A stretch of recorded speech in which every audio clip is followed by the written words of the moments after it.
pete imefikaje hapa?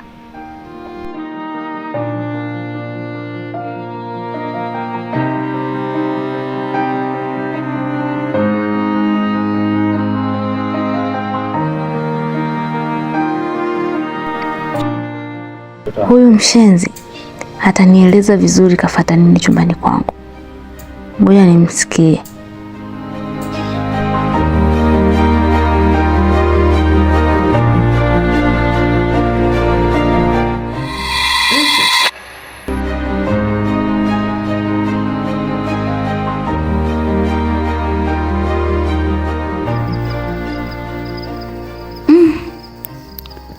Ile pete ya Rachel imefikaje chumbani kwangu?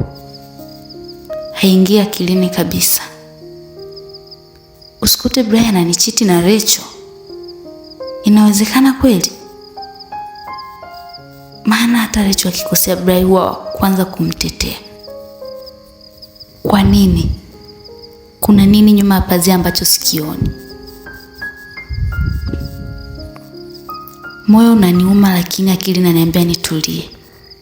Siwezi kukurupuka bila ushahidi. Lakini pete si kitu kidogo na wala sio kitu kinachopotea kirahisi.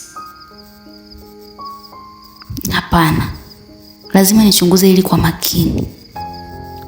Sasa ni muda wa kunyamaza, kuangalia na kusubiri ishara. Ukweli hutojificha milele.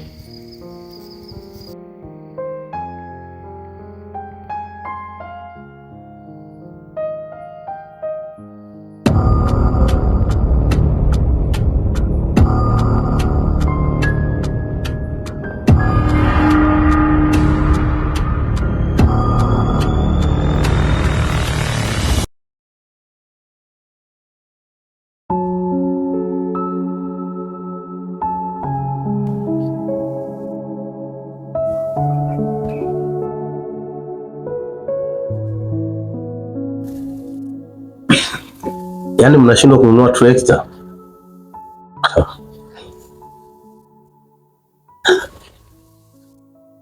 Muda sio mrefu kaka yako anatoka kunipigia simu hapa. Ananiambia eti babako kagongwa na punda. Mambo gani haya? Mambo gani kwa unafurahia? Haya mambo si ni ajabu, kwani mambo yananilii. Maana moyo wako kuikosa familia yangu ni huipendi kabisa.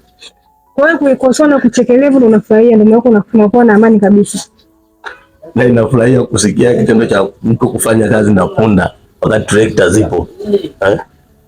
Mambo ya ajabu kidogo ujue. Ona sasa mambo yaliyompata baba yako.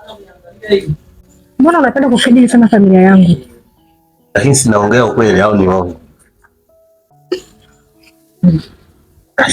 Hii kweli inafurahisha hii.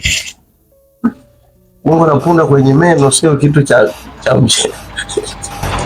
Sio kitu cha pote.